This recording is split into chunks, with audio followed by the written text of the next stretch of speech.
Astaghfirullah. Alhamdulillah wassalatu wassalamu ala Rasulillah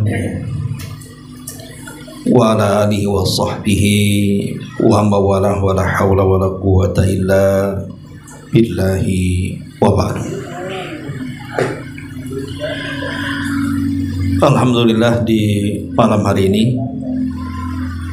kembali kita bisa melanjutkan kajian kita membahas fikih Asmaul Husna,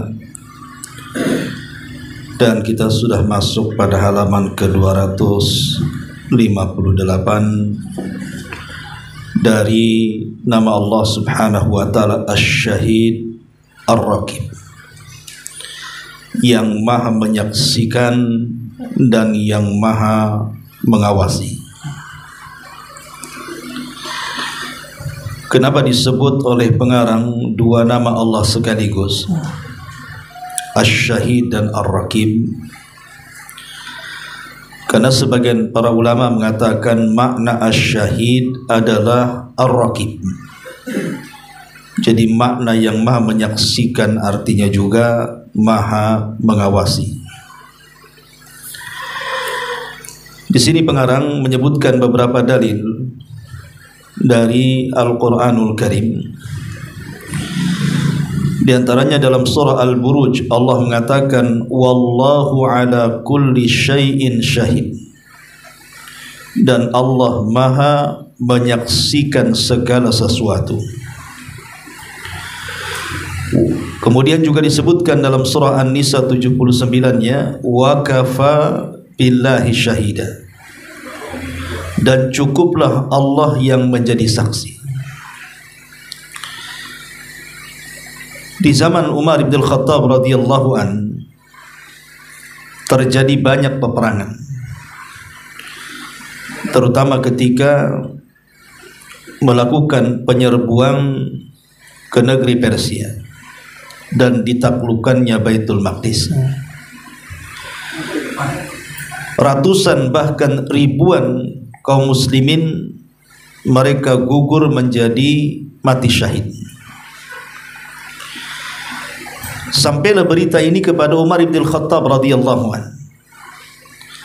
Kemudian Umar meminta agar nama-nama orang yang mati syahid itu disebutkan di hadapannya. Tapi kebanyakan orang-orang yang mati syahid Umar tidak mengenalnya.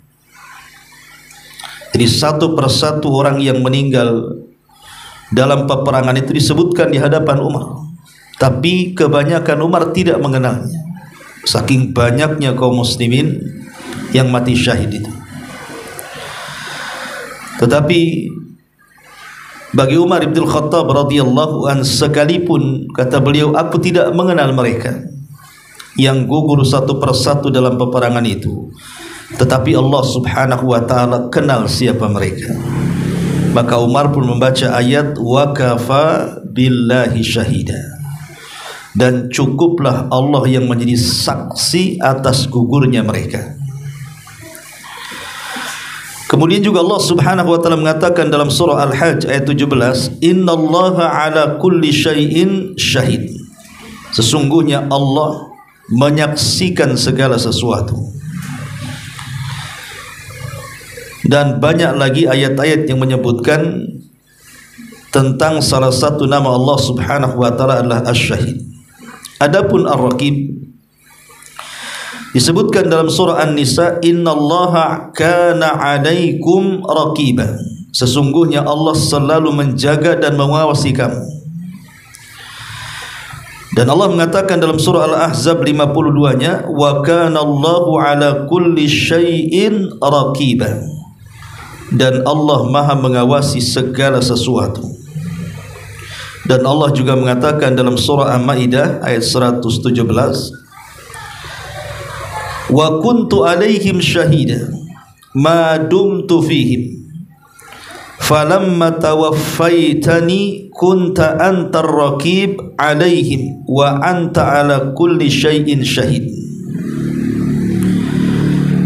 Dan adalah aku menjadi saksi terhadap mereka, maka setelah engkau wafatkan aku, Engkaulah yang mengawasi mereka dan Engkau adalah maha menyaksikan atas segala sesuatu. Ini perkataan siapa? Isa ibnu Maryam. Jadi saat Isa bin Maryam dihadapkan kepada Allah Subhanahu wa taala, kemudian Allah mengatakan kepada Isa, "A anta qulta linnas?" Apakah engkau mengatakan kepada manusia, "Ambillah aku dan ibuku sebagai Tuhan selain daripada Allah Subhanahu wa taala"? Maka Isa mengatakan, "Subhanak, maha suci engkau ya Rabb. In kuntu qultuhu faqad alimta." Kalau aku mengatakannya pasti kau tahu, karena engkau mengetahui segala sesuatu.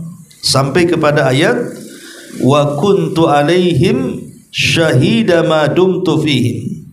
Dan adalah aku menjadi saksi terhadap mereka. "Falamma tawaffaitani kunta antar raqib alaihim." Maka setelah engkau wafatkan aku ya Rabb, engkaulah yang akan mengawasi mereka. Wa anta ala kulli syai'in syahid. Dan engkaulah maha menyaksikan atas segala sesuatu. Ma'asyiral muslimin yang dimuliakan Allah Subhanahu wa taala. Kita tahu bahwa kalimat syahid secara bahasa itu artinya menyaksikan. Jadi orang yang menyaksikan sebuah kejadian itu disebut syahid. Berarti orang itu menyaksikan dan hadir di tempat kejadian. Itu secara bahasa. Tetapi secara istilah berbeda. Makanya kita lihat orang yang meninggal dalam peperangan disebut syahid karena mereka hadir dalam peperangan dan menyaksikan peperangan dan gugur di peperangan, maka disebut syahid karena mereka menyaksikan dan hadir di situ. Tetapi secara istilah ada yang mengatakan bahwa makna syahid itu adalah al-alim, zat yang maha mengetahui. Kalau pengetahuan Allah Subhanahu wa taala secara mutlak, maka disebut alim. Allah itu mengetahui segalanya. Tapi kalau seandainya dikatakan Allah itu mengetahui bawatin al-umur, sesuatu yang tersembunyi, maka disebut al-khabir. Tapi Allah Subhanahu wa taala kalau mengetahui sesuatu yang tampak, maka disebut syahid. Ada sebagian ulama yang memerinci seperti itu. Tetapi para ulama banyak yang mengatakan bahwa syahid adalah sesuatu ya'lam mengetahui sesuatu yang gaib bagi kita. Karena bagi Allah Subhanahu wa taala itu tidak ada yang gaib. Sesuatu yang kita anggap gaib bagi Allah itu tidak gaib. Seperti umpamanya alam para malaikat bagi kita gaib karena kita tidak pernah mampu memandang para malaikat. Alam jin bagi kita gaib. Sekalipun mereka memandang kita, kita tidak bisa memandang mereka. Jadi yang gaib bagi kita, bagi Allah itu tidak gaib. Itu makna syahid. Ketika antum bicara kepada saya tidak bisa menerka apakah pembicaraan yang antum lontarkan di lisan-lisan antum itu sesuai dengan hati yang tersembunyi dalam dada antum. Saya tidak mengetahui apakah ada kesesuaian. Bisa saja mungkin hatinya bermaksud baik tetapi lisannya saja manis. Ya. Kita ini hanya bisa berhukum dengan hukum zahir saja. Karena kita tidak pernah mengetahui isi hati manusia. Lah sesuatu yang gaib bagi kita, Allah tidak gaib. Allah mengetahui isi kandungan hati kita sebelum kita mengucapkan, Allah sudah tahu. Ya, karena Allah adalah asy-syahid. Allah itu menyaksikan segala sesuatu yang menurut kita gaib, menurut Allah tidak gaib. Ma'asyiral muslimin yang dimuliakan Allah Subhanahu wa taala. Baik, di sini pengarang ketika menyebutkan tentang syahid, beliau juga memberikan definisi, di antaranya adalah makna syahid adalah yang melihat segala sesuatu. Tidak tersembunyi bagi Allah sesuatu apapun. Dia mendengar semua suara yang lirih maupun yang jelas. Dia melihat segala yang ada yang lembut maupun yang kasar, yang kecil maupun yang besar. Ilmunya meliputi segala sesuatu dan dia menyaksikan perbuatan baik dan jelek para hambanya. Lihat di sini, sedemikian detailnya nama Allah Asy-Syahid. Kata beliau, dia melihat segala sesuatu yang tersembunyi bagi kita. Bagi Allah Subhanahu wa ta'ala tidak ada yang tersembunyi. Kemudian dia mendengar semua suara yang lirih maupun yang jelas. Kalau kita terkadang hanya mendengar yang jelas-jelas saja. Terkadang ada orang yang ngomong di hadapan kita, terkadang kalau telinga kita agak budak, kadang-kadang kita tanya, bisa diulang enggak? Tadi ngomong apa kamu? Padahal orangnya dekat tuh. Ya. Tapi bagi Allah Subhanahu wa ta'ala, dia mendengar semua suara yang lirih maupun yang jelas. Seperti yang terjadi ketika seorang wanita mengadu karena diceraikan suaminya kepada Nabi SAW. Kemudian dia meminta kepada Rasul untuk rujuk. Ketika suaminya mengatakan, anti ka dhahri ummi, engkau itu seperti punggung ibuku. Maka dia mengadu kepada Rasul. Kata Rasul, kalimat itu menurut ala jahiliyah adalah kalimat cerai, karena ketika itu belum ada syariat dihar. Wanita ini sedih karena tidak bisa rujuk lagi kepada suaminya, karena Rasul sudah mengatakan itu kalimat cerai dalam bahasa jahiliyah. Setiap hari wanita ini mengadu kepada Rasul untuk rujuk. Sampai pada waktunya ketika wanita ini datang menghadap Rasul, di situ ada Aisyah radhiyallahu anha berdekatan duduknya. Tiba-tiba Allah Subhanahu wa ta'ala tulikan Aisyah tidak mendengar apa percakapan Rasul dengan wanita itu. Menunjukkan bahwa terkadang pendengaran kita ini terbatas. Ada kalanya kita tidak bisa mendengar. Tetapi pendengaran Allah Subhanahu wa ta'ala tidak terbatas, dan itu bagian daripada makna syahid. Dia mendengar semua suara yang lirih maupun yang jelas. Bahkan dia melihat segala yang ada, yang lembut maupun yang kasar, yang kecil maupun yang besar. Ilmunya meliputi segala sesuatu dan dia menyaksikan perbuatan baik dan buruk seluruh hamba-hambanya. Itu makna syahid juga menurut pengarang di sini.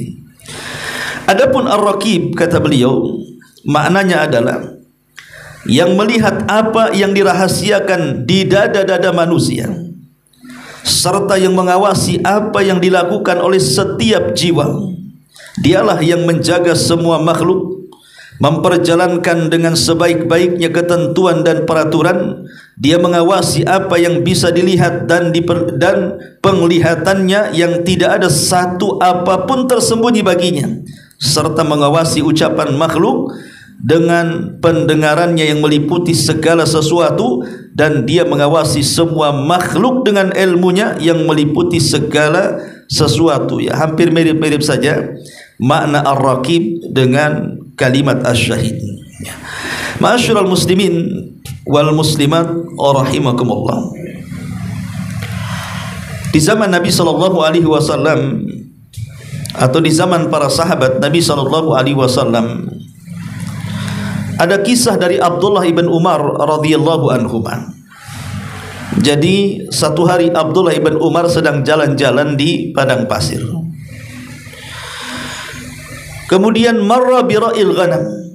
Tiba-tiba Ibnu Umar ini melintasi seorang laki-laki penggembala kambing. Faqala, maka Ibnu Umar mengatakan, ya ra'il ghanam, wahai sang penggembala kambing. Dia mengatakan, apakah ada satu kambing dari kambing-kambing yang kau gembala itu yang akan kau jual kepadaku? Maka tiba-tiba kemudian sang perawat kambing ini, penggembala kambing ini mengatakan, aku tidak memiliki satu kambingku, aku hanya disuruh untuk menjaganya saja. Aku ini bekerja di sini, ini bukan kambing-kambingku. Maka Ibnu Umar mengatakan, enggak apa-apa, jualah satu kepadaku. Bilang saja kepada majikanmu, akalaha dhi'bu, ada serigala yang memakannya. Kan majikanmu tidak tahu. Farafa'a ra'i ra'sahu ila sama. Tiba-tiba penggembala kambing ini menengadahkan kepalanya ke langit.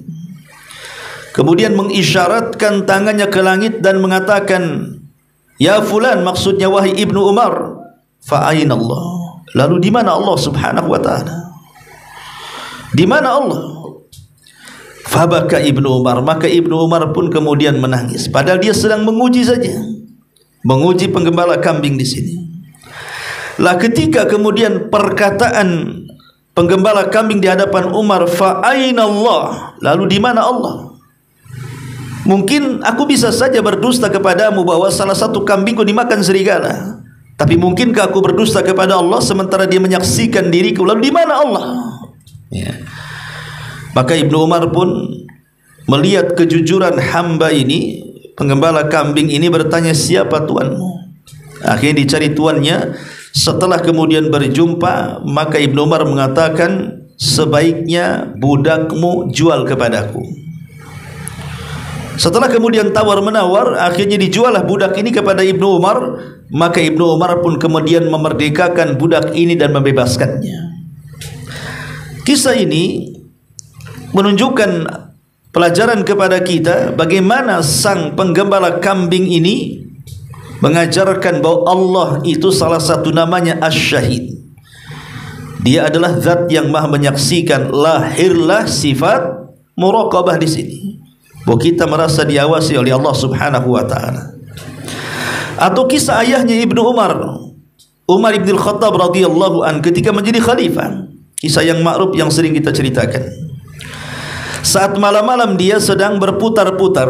Kita tahu bahwa di zaman Umar kan banyak membuat tenda-tenda di perbatasan kota.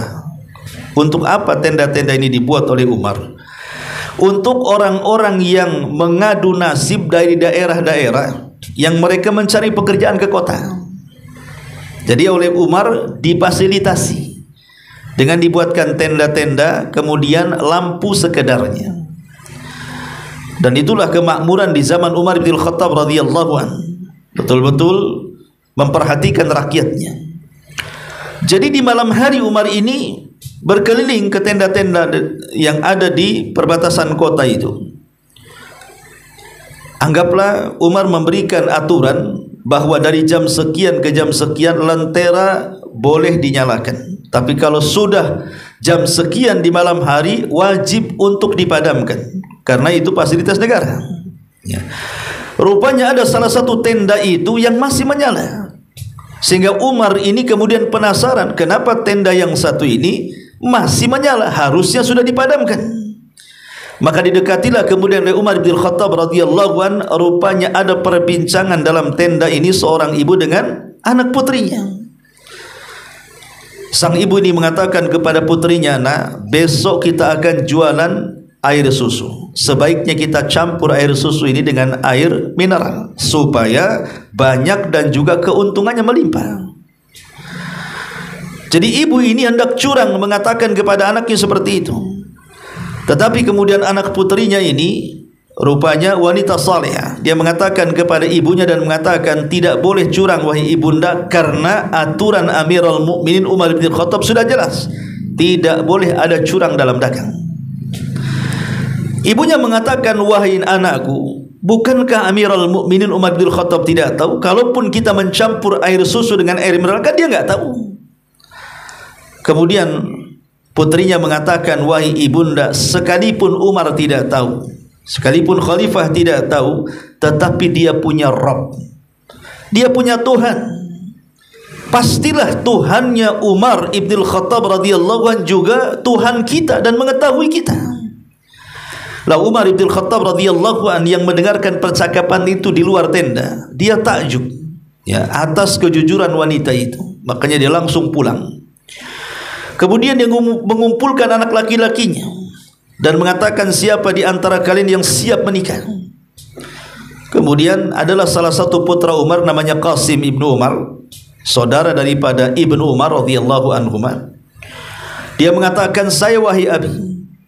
Maka ketika Qasim sudah siap menikah, akhirnya Umar pun melamarkan gadis yang jujur tadi. untuk menjadi istri daripada putranya Qasim. Dari pernikahan gadis yang jujur tadi dengan Qasim lahirlah seorang wanita namanya Laila. Dari Laila ini lahir seorang khalifatul Islam, Umar bin Abdul Aziz. Lihat bagaimana wanita ini, wanita yang saleh ini, yang jujur kepada Allah subhanahu wa ta'ala, mengajari ibunya tentang nama Allah subhanahu wa ta'ala Asy-Syahid, bahwa Allah itu menyaksikan. Umar bisa ditipu, tapi Allah tidak mungkin bisa ditipu karena dia syahid, ya. Itulah di antara kisah-kisah tentang nama Allah subhanahu wa ta'ala Asy-Syahid.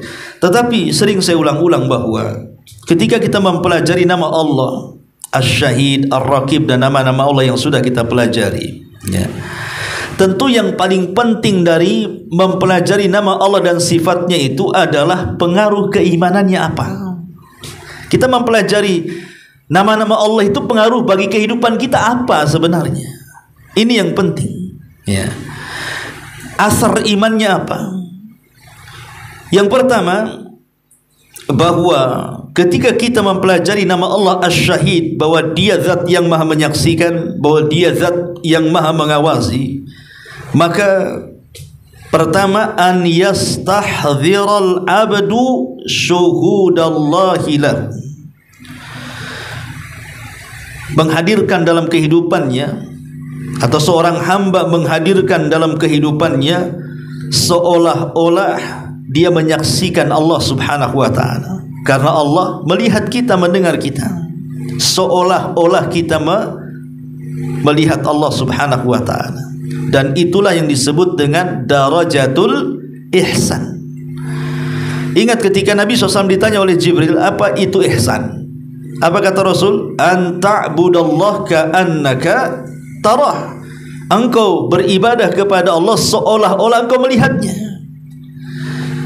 Kalaupun engkau tidak mampu melakukannya, maka yakinlah Allah subhanahu wa ta'ala melihat kita. Jadi dengan meyakini Allah zat yang maha menyaksikan, zat yang maha mengawasi, maka hadir dalam kehidupan kita seolah-olah kita melihat Allah. Kalau tidak bisa, yakini Allah memperhatikan kita. Maka lahirlah sifat ihsan dan muraqabah tadi. Yang kedua, mudafa'atul ma'asi.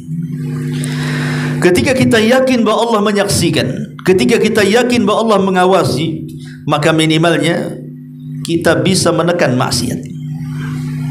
Kita bisa menekan kemaksiatan kepada Allah subhanahu wa ta'ala. Kenapa? Karena lahir dari keyakinan Allah menyaksikan dan mengawasi itu perasaan takut. Perasaan takut. Karena kita sedang diawasi oleh Allah subhanahu wa ta'ala. Dari perasaan takut inilah akhirnya kita pun menjauh dari kemaksiatan kepada Allah azza wa jalla. Karena seorang mukmin jangan lagi cerita maksiat. Seorang mukmin itu beramal soleh saja harus disertai dengan takut. Jadi seorang mukmin jangan cerita maksiat, dia beramal soleh, dia solat, dia puasa, dia zakat, ataupun beramal soleh yang lainnya, maka wajib bagi seorang mukmin dalam setiap amal itu harus disertai dengan rasa takut. Karena takut itu adalah rukun amalan hati yang harus disertakan setiap ibadah. Makanya lihat bagaimana Ibrahim alaihi salatu wassalam setelah membangun Ka'bah. Padahal yang menyuruh membangun Ka'bah adalah Allah, yang membimbing membangun Ka'bah juga Allah sampai selesai. Tapi Ibrahim takut kalau amalannya ditolak oleh Allah, sehingga dia mengatakan, taqabbal minni, ya Allah terimalah apa yang sudah kubuat ini. Padahal pasti diterima, ya. Tapi tetap Ibrahim mengajarkan kepada kita, jangan sampai kemudian amalan kita ini tidak diterima, sehingga muncullah perasaan takut.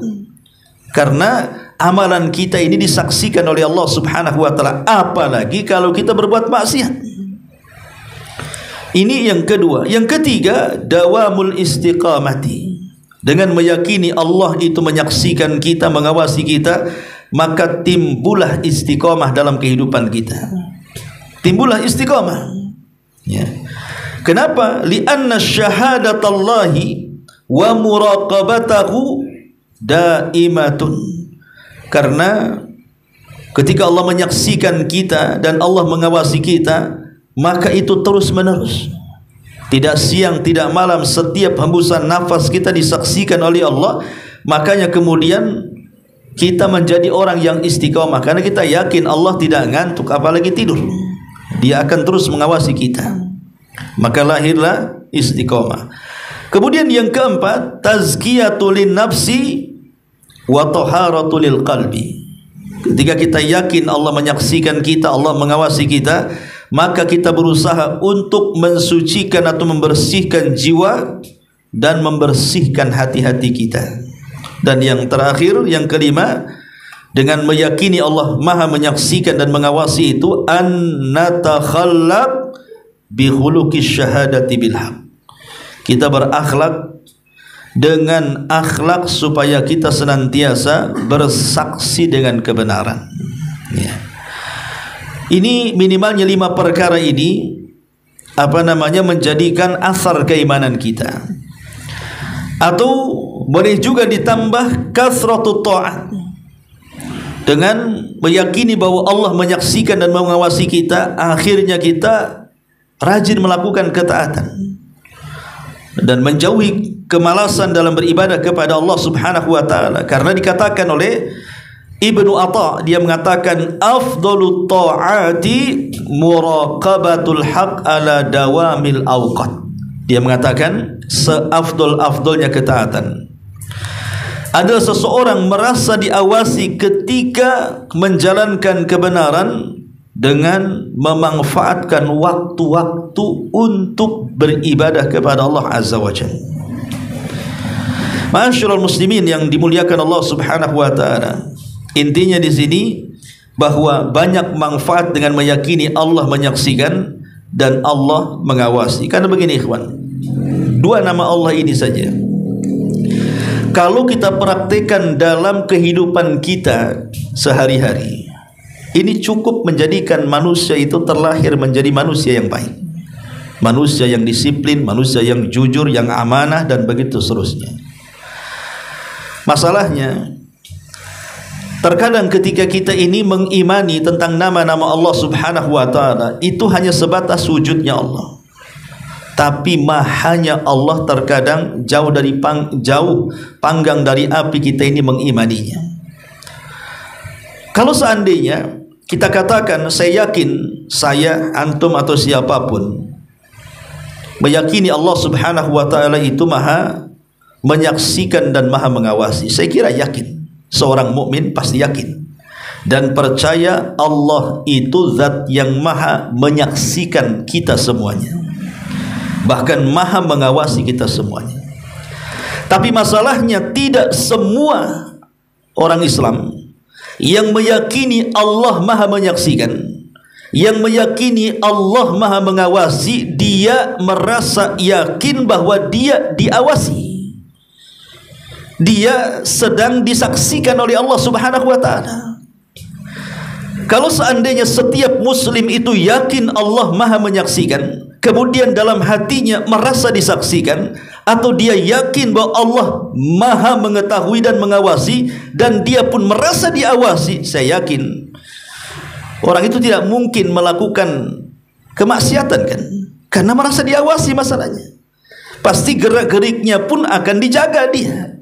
Ketika hendak mengambil sesuatu yang bukan haknya, tidak jadi diambil. Kenapa? Memang dia bisa tersembunyi dari manusia, Allah tidak tersembunyi, Allah menyaksikan.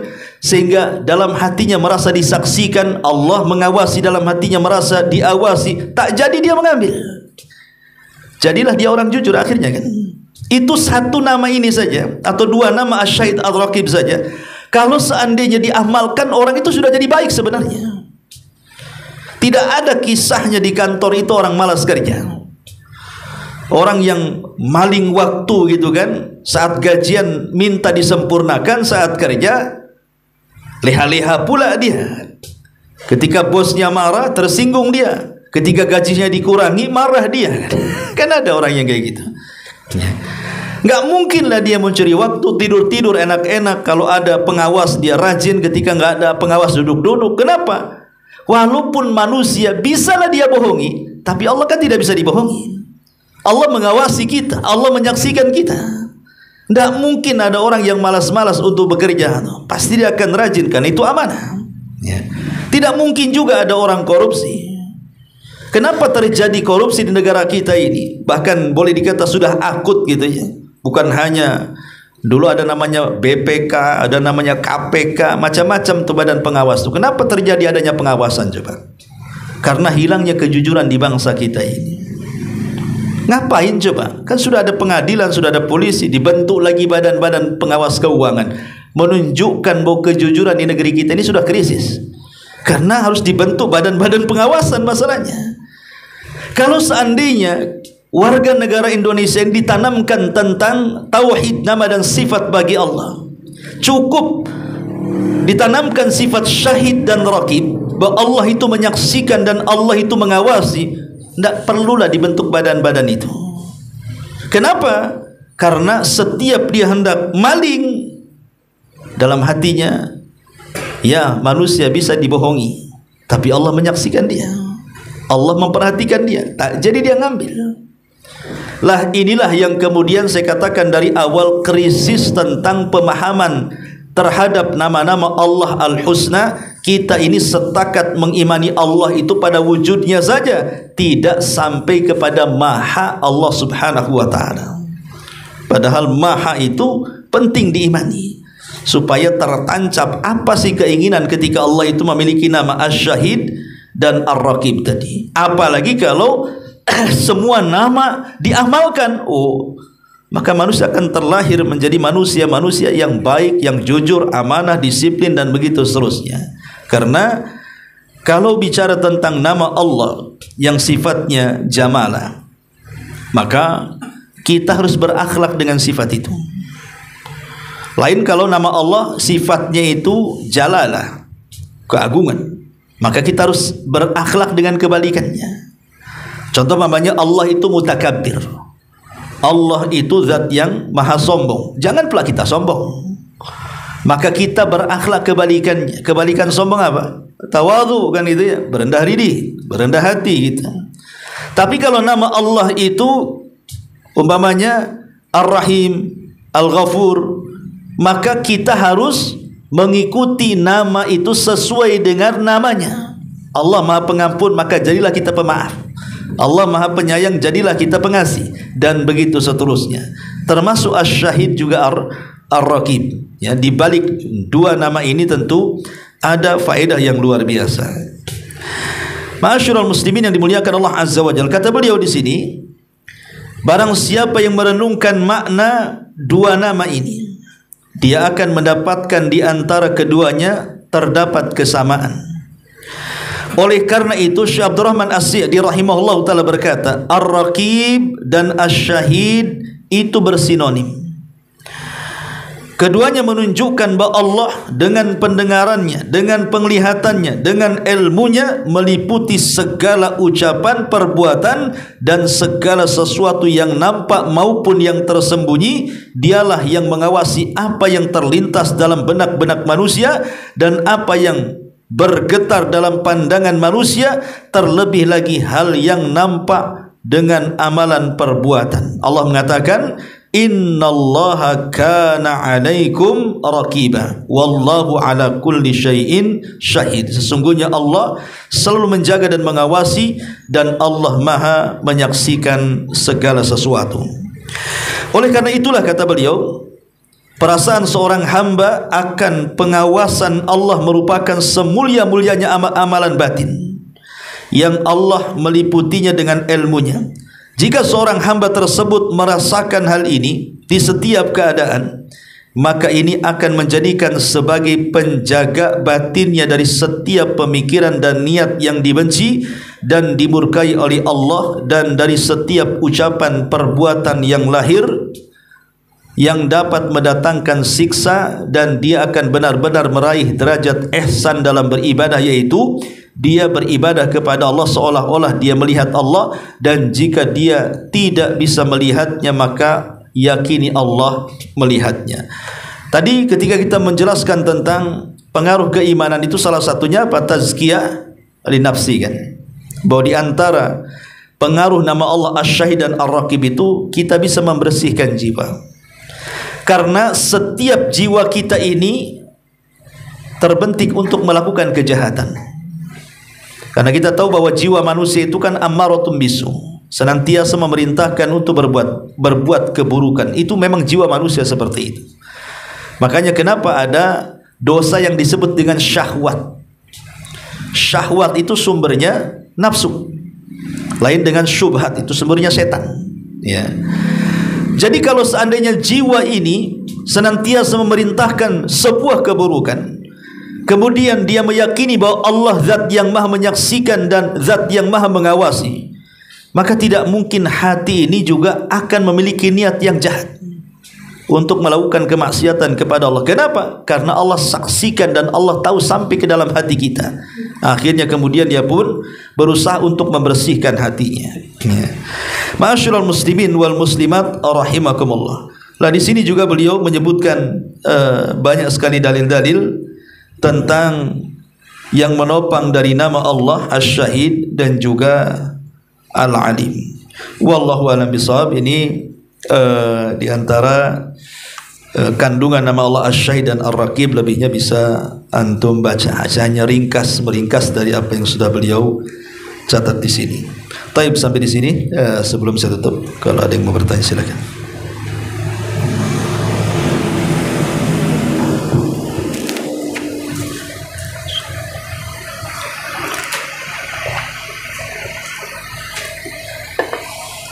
Taib, kalau enggak ada, kita subhanallah bihamdika asyhadu an la ilaha illa anta astaghfiruka wa atubu ilaik. Allahu ta'ala alam. Assalamualaikum warahmatullahi wabarakatuh.